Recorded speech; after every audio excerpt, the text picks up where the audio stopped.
Hello. So here we are, ready to go into the lab, and it's going to walk you through the specific tasks of importing, again, the Shakespeare data.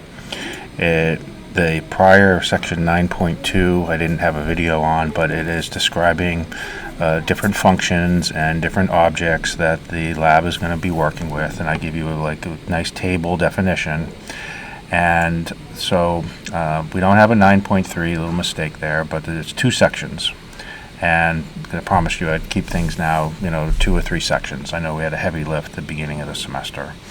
So you're basically going to practice loading in the corpus. You're going to import the libraries, load the corpus, and then use the pandas object of a data frame.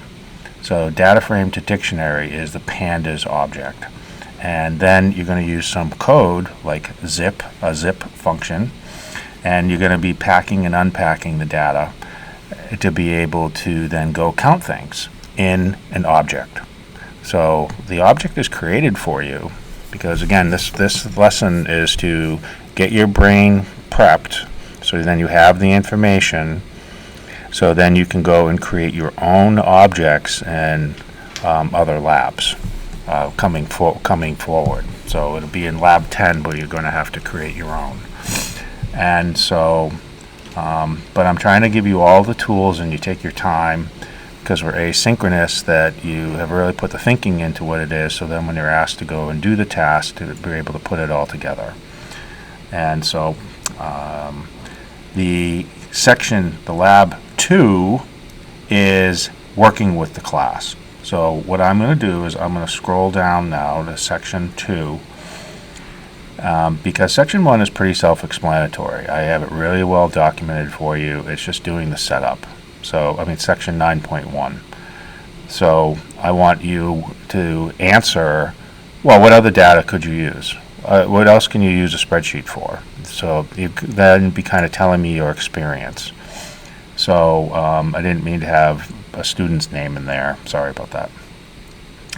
And then it stages you through, okay, I'm going to move the data into this dictionary, and then I'm asking you about that. And then finally, it is going to then introduce using some from the 7 pillars of Python. These are listed in that spreadsheet I asked you to fill out, to print.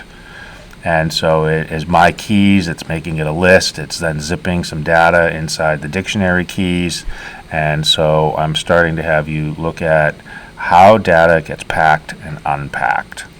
And so that is what I'm trying to have you make sure that I'm able to see and understand from you. And so, your main question for section 9.1 in the lab is this making sense? And so that's what I'm looking for to see.